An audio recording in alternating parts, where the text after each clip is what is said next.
You ever wonder about forgiveness? Like, really wonder? How many times should you forgive someone who keeps messing up, who keeps hurting you? Is there a limit? It's a question that one of Jesus's closest friends, Peter, actually asked him. He walked up to Jesus one day, probably thinking he was being super generous, and said, "Lord, if my brother sins against me, how many times should I forgive him?" Like, 7 times? He must have thought 7 was a pretty big number. But Jesus just looked at him, a knowing glint in his eye, and said, "Listen closely. Let me tell you a story about what the kingdom of heaven is like. Imagine a king, an incredibly powerful one, who decided it was time to settle his accounts. One by one, his servants were called in, and then one man is brought before him. This guy owed the king an impossible amount of money. We're talking, in today's money, something like $1 billion, an unpayable, life-crushing debt. The king looked down from his throne, and his voice thundered through the hall, 'Pay what you owe.' The servant was frozen. He had nothing. He was completely broke.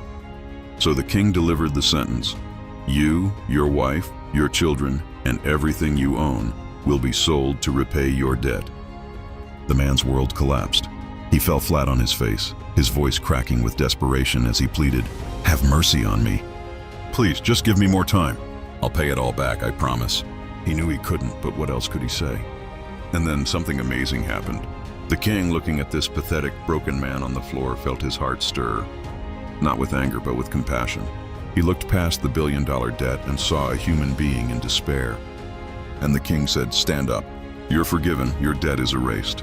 Just like that, $1 billion wiped clean. The man was free. He walked out of that throne room with a second chance at life, a gift he could never have earned or repaid. But that freedom didn't change his heart. As he was leaving the palace, he spotted a fellow servant, a guy who owed him some money. Not $1 billion, more like 20,000. A lot, sure, but nothing compared to the debt he'd just been forgiven. Did he show the same mercy he'd just received? No. He ran up to the man, grabbed him by the throat, and started choking him, screaming, 'Pay me what you owe, now.' The second servant fell to his knees, using the exact same words the first servant had used just moments before. 'Please be patient with me. I will repay you.'